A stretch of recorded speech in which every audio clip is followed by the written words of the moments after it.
Si toi aussi tu as des invités de dernière minute, alors je te conseille cette recette inratable des blinis qui est juste délicieuse.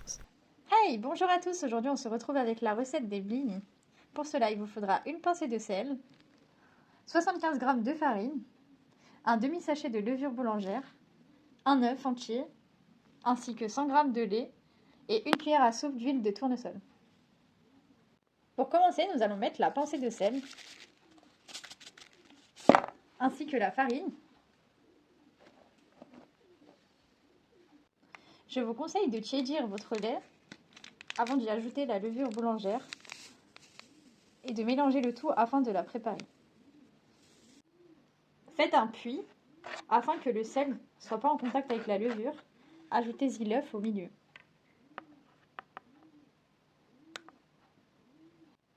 Ensuite, ajoutez le lait avec la levure que vous avez mélangée au préalable en 2 fois.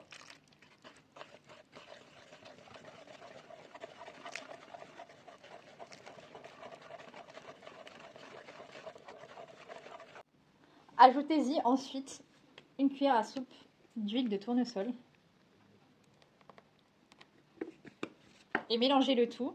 N'hésitez pas à fouetter afin d'avoir le moins de grumeaux possible. Votre pâte doit être lisse et un petit peu épaisse comme une pâte à crêpes. Ensuite, faites chauffer votre poêle et ajoutez-y avec une cuillère à soupe une petite cuillère afin de faire un rond comme les blinis. Une fois que vous voyez les petites bulles apparaître, plus elles sont nombreuses et plus ça cuit, et que vous voyez que le dos est doré, alors il faudra retourner vos blinis. Voici ce que vous allez obtenir, vous en obtiendrez environ une quarantaine. Ils sont bien moelleux, avec une jolie texture.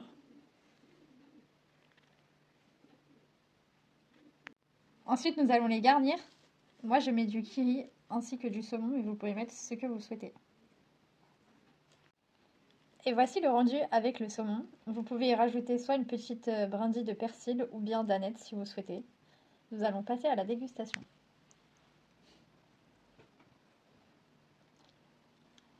Très bon, très moelleux. J'aime beaucoup, je vous recommande cette recette qui est ultra rapide. A bientôt pour de prochaines vidéos. Après, une fois mis sur un plateau, ça donne ceci. Vous pouvez y accompagner de fruits de mer ou de ce que vous souhaitez. Je trouve cela trop joli.